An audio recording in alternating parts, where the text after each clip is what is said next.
After nearly a century of political instability and warfare, Japan was on the verge of unification under Oda Nobunaga, but he was assassinated before his plans could be implemented. Power would eventually be consolidated by Takao Ieyasu, who became the shogun, establishing the Tokugawa shogunate. The shogunate still allowed the emperor to rule, but more as a puppet or figurehead. The shogun held the true power. The shogunate was very strict relating to foreigners and trade and banned the practice of Christianity. These procedures were very different compared to previous shogunates. The only exception to these rules was the Dutch, who were granted special permission to trade. All this changed in 1853 with the arrival of the American Commodore Matthew Perry, whose arrival was accompanied by large gunboats. He offered the Japanese an ultimatum to either open up the country for trade or prepare for war. Japan at this point was facing economic problems, social tensions, famine in the countryside, and tumultuous politics. In the end, Japan was forced to end its isolationist foreign policy and agreed to a series of unequal treaties, and was denied the ability to regulate import duties. In 1865, there was a coup that overthrew the shogunate.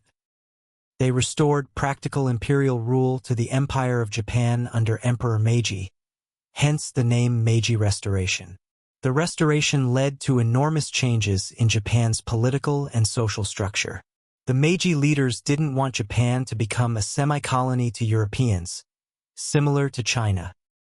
To combat this, they created a highly centralized political system similar to Western ideology and implemented a modern Western-style military force. Feudal domains were abolished to foster a national identity. Japan rapidly industrialized and adopted Western ideas into its education system and production methods. Japan's military transitioned into the Imperial Japanese Army and Navy, these forces being controlled by the emperor. The Meiji leaders encapsulated these reforms into two slogans: a rich country, strong army; Japanese spirit, Western technology. The shogunate and the age of samurai was over. The age of Japan's empire was about to begin. The Japanese empire was founded from concerns about their Korean neighbors. For thousands of years, Korea had been the gateway for the spread of Chinese culture into Japan. However, in the 19th century, Japanese leaders came to see Korea as a dagger pointing at the heart of Japan. Japan sought to protect Korea from being infiltrated by China or the Western powers. This rivalry with China grew and resulted in pro- and anti-China factions in the Korean court, ultimately resulting in war. At the start of the war, China was expected to win as they commanded both a significantly large army and navy. However, the Meiji government had invested in small, fast modern warships. Their navy and army became well-organized, trained, and equipped. Japan was able to win battle after battle on land and sea. A treaty ended the war after 9 months, giving Japan war reparations and territorial acquisitions. From the war they gained Taiwan and the Liaodong Peninsula, and China was forced to recognize the independence of Korea. Japan's victory, however, was cut short when Russia, Germany, and France forced them to surrender the Liaodong Peninsula, which was then leased to Russia, along with the strategic port of Arthur. Russia's intention was to harness the warm waters of the port and to construct a railroad to another, which was still under construction. Japan resented this intervention, as imperialist powers continued to carve out spheres of influence in China. At the turn of the century, the Boxer Rebellion broke out in China. Japan and many other Western powers sent troops to protect their interests in an 8-nation alliance. When the rebellion ended, Russia's troops remained, and more troops were sent to the region around Manchuria without any explanation. In 1902, Japan signed an alliance with Britain, who regularly clashed with Russia. In 1904, when Russia still refused to withdraw its troops, Japan declared war. Russia had a much larger population, a stronger military, and virtually unlimited resources.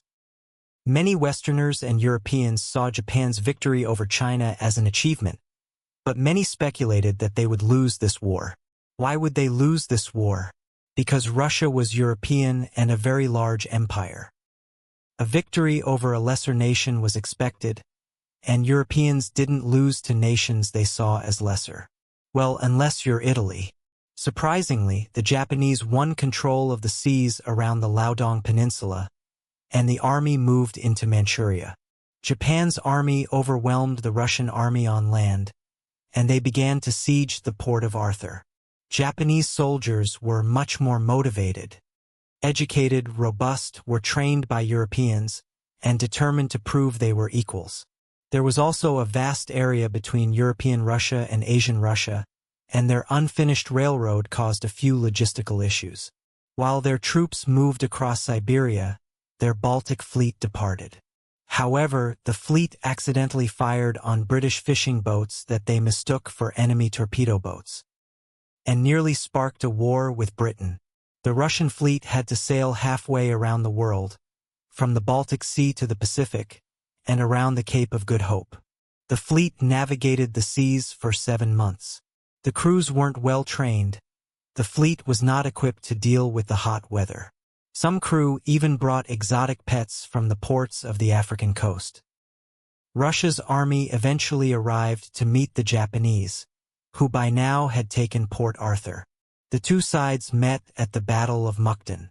After 2 weeks of harsh fighting, pressure from the flanks forced both lines of the Russian defense to retreat and ultimately withdraw. Russia's Baltic fleet eventually arrived to contest the Japanese forces, but the fleet was virtually annihilated, losing 8 battleships, numerous small vessels, and more than 5,000 men, whilst the Japanese lost 3 torpedo boats and 116 men. Russia was not ready for a continued war, and both sides agreed to evacuate Manchuria and return it to China, while the Liaodong Peninsula was transferred to Japan. Victory in the Russo-Japanese War made Japan an international power. During World War I, the Japanese joined the side of the Entente powers.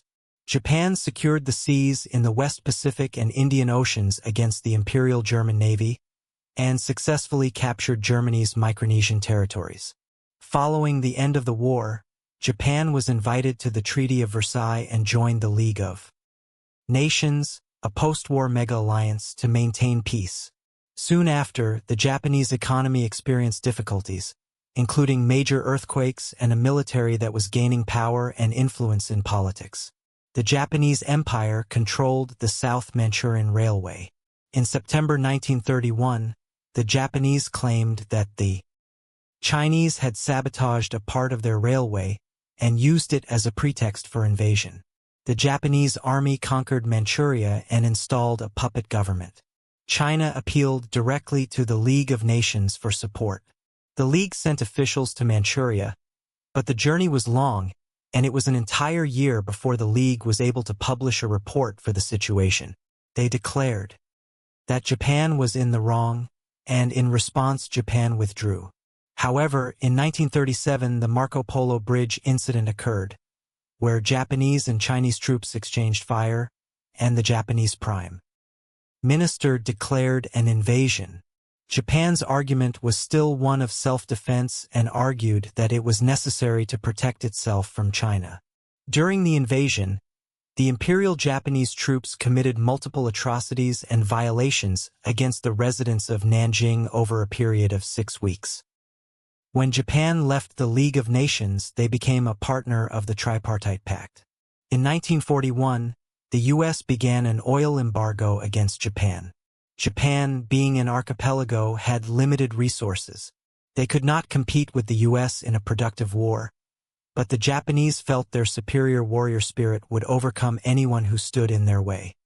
So in December 1941, they launched an attack on Pearl Harbor, which saw 4,000 American casualties and capitulated the United States into the war.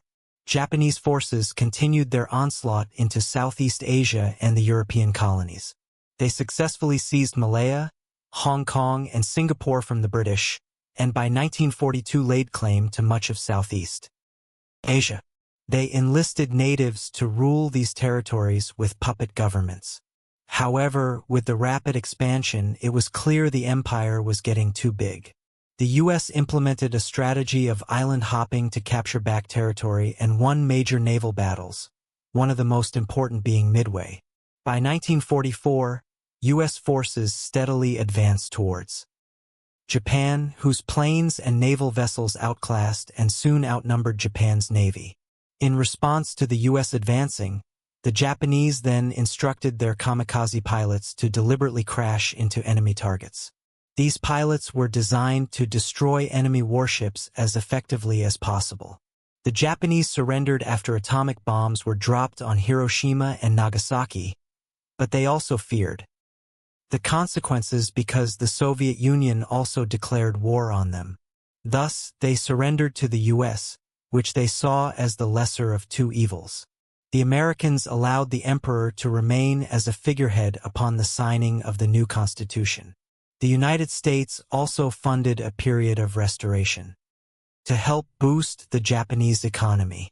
The Japanese Empire was quite short-lived, spanning only 50 years from its first territorial acquisitions in 1895 to its unconditional surrender in 1945. At its height, the empire spread across both North and Southeast Asia. After the atomic bombs were released, a strong sense of pacifism was created. The legacy of Japan's past imperial ambitions runs deep in Japan, China, Korea, and other parts of the world, and it should not be forgotten. The Japanese government and many of its people relinquished the idea of having a strong military and instead pursued the goals of becoming a rich country. Thank you for watching, and I hope you enjoyed this episode.